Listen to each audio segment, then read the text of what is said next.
Okay, so we'll go ahead and get started on the first unit's lab. So this is going to be on the organization of the body.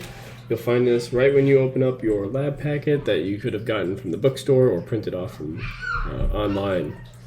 So just to start off, make sure that you're following along through the lab manual, and you'll see a lot of prompts for definitions.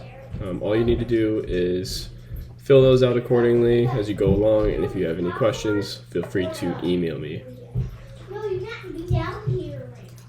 So starting off with the very first prompt, objective 1, is asking you to describe and recognize anatomical position. So whenever we're referring to standard anatomical position in anatomy and physiology, it looks exactly the way this person looks. So the body is standing upright, the feet and palms are facing forward. And then the second objective is trying to look at the different planes or different sections of the body. All right, and so you can see a couple of them on here. You see if the body is divided into left and right sides, that's called a sagittal cut. If it's front and back sides, that's a frontal cut. And then if it's cut into the top and bottom half of whatever we're looking at, it's a transverse cut. Sagittal can also have a couple different other variations. So looking here, there's mid-sagittal or median.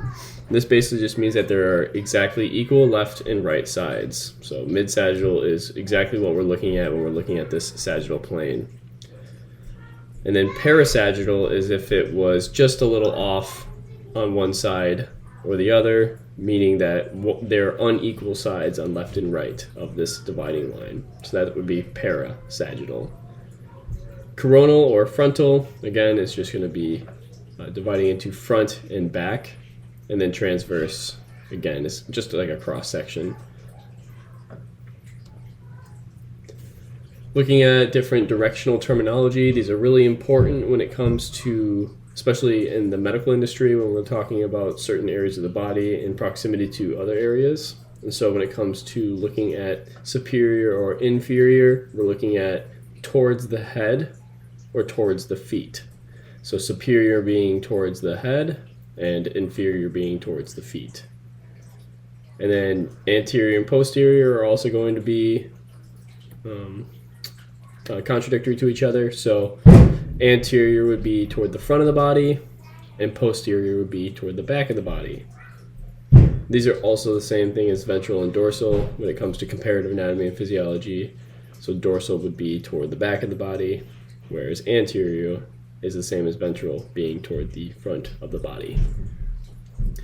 Medial and lateral are again contradictory to each other. So medial is toward the midline, whereas lateral is toward the edges. Superficial means toward the body surface, whereas deep is away from the body surface. So the skin is superficial to the liver, for instance, or the liver is deep to the skin. Proximal is going to be if like a position in a limb that is nearer to the point of attachment or trunk of the body. So the shoulder is proximal to the fingers, I suppose. Or you could say the fingers are distal to the shoulder. So those are all different anatomical directional terminologies that you can use to describe different areas of the body. Next we have body cavities. There are two major body cavities that separate into different cavities themselves. So you have the dorsal and the ventral body cavities. So dorsal is just going to have the vertebral and cranial cavities. Okay, so just the spinal cord and brain basically, and the skull. Whereas the ventral body cavity is going to have the other three cavities, and as well as three major cavities like the thoracic, abdominal, and pelvic cavities. All right. So this dorsal cavity, once again, has the vertebral cavity, which is the cavity inside the spine that contains the spinal cord. The cranial cavity will be the cavity inside the skull that contains the brain.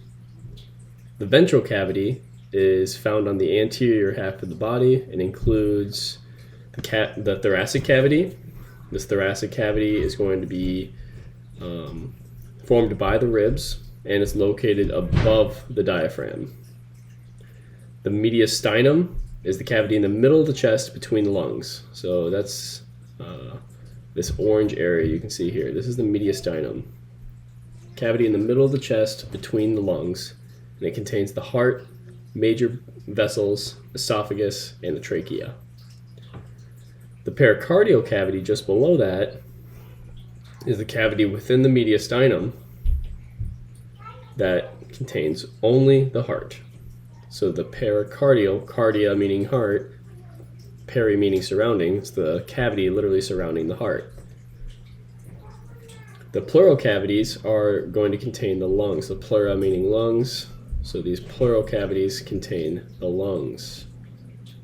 And they're on either side of the mediastinum. Now you have this abdominal cavity or abdominal pelvic cavity, which contains the pelvic and abdominal cavity.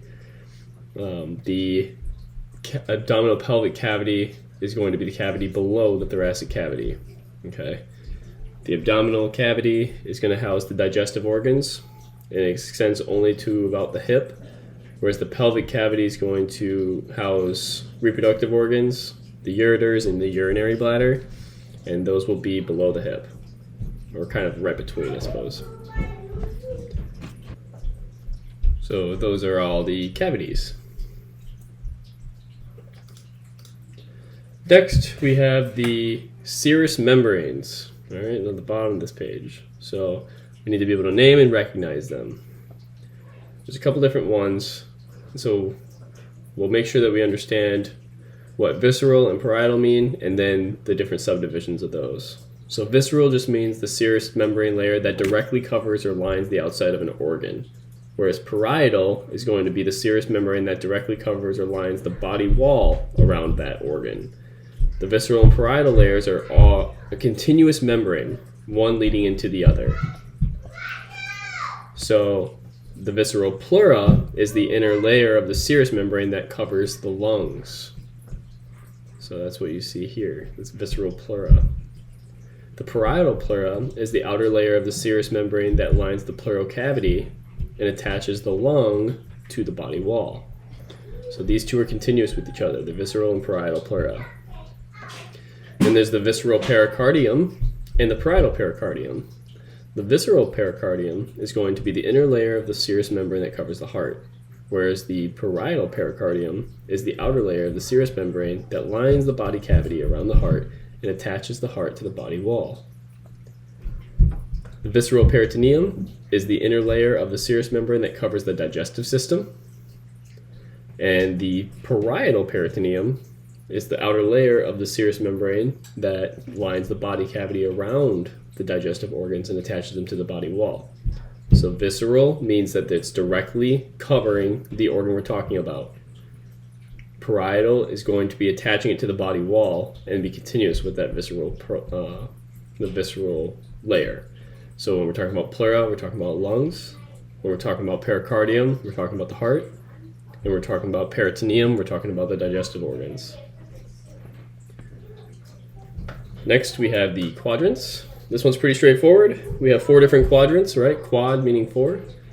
We have the right upper quadrant, or RUQ, the left upper quadrant, or LUQ, the right lower quadrant, RLQ, and the left lower quadrant. All right? So these are all different sections around the navel. Next, we have the major organ systems. You can find these in page 12 and 13 of your textbook, but I'm going to go ahead and just really quick pop over to that so you can kind of see what we're looking at here. So when we have the different systems that we're looking at, we can categorize major organs that are found in those systems, as well as understand the types of actions or functions that those systems are going to carry out. So this is very general, and we're going to get into each one of these systems more thoroughly throughout the semester. So the integumentary system encloses internal body structures, and it's the site of many sensory receptors, including the hair, skin, and nails. The skeletal system supports the body, enables movement with the muscular system as well.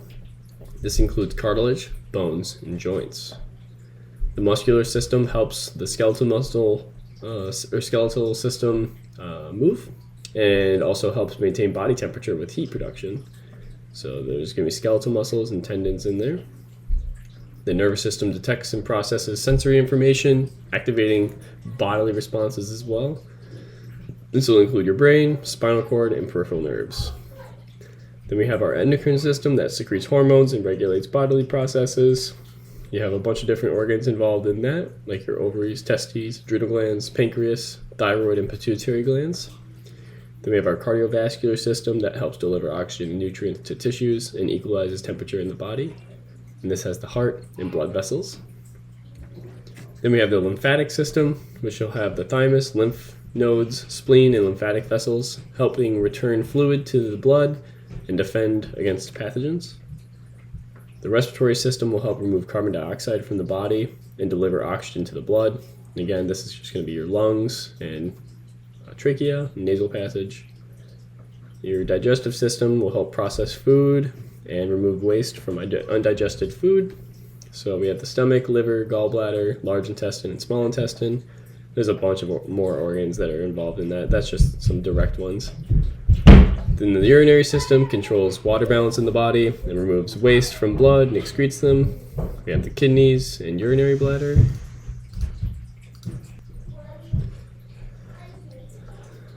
Then we also have the male reproductive system, which produces sex hormones and gametes and delivers gametes to the female. We have the epididymis and the testes. And then the female reproductive system, which does the same things, but also helps produce milk and for the infant, and as well as support the embryo. And you have the mammary glands for that, and ovaries and uterus. All right, so those are all the different organ systems and some of the organs that you can find in them, and some of the functions that they go along with as well. And then we have superficial landmarks to top it off. Now these can seem kind of complex, but if you break them down and you study them a little bit, they'll definitely start to come to you. So some are more obvious than others, and we'll go ahead and go through those real quick. So oral means the mouth, orbital is around the eye, mental is around the chin, thoracic is around the chest, above the diaphragm at least. Cubital or antecubital is on the inside of the elbow. Abdominal is the region below the diaphragm. Umbilical is the region up around the navel.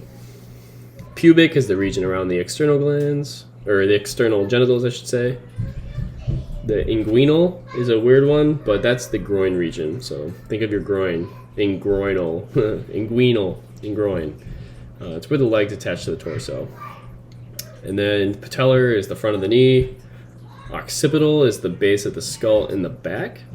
Scapular is the area of the shoulder blade. Vertebral is the spinal region. Lumbar is the lower back where the spine curves inward. Sacral is the lowest region of the back between the hips at the base of the spine. Gluteal is the region of the buttocks. Popliteal is the region at the back of the knee. So popliteal is opposite to patellar. Cervical is the neck region. Axillary is the armpit region. Acromial or deltoid is the tip of the shoulder. Brachial is the upper arm. Femoral or femoral is the upper leg. And plantar is the bottom of the foot.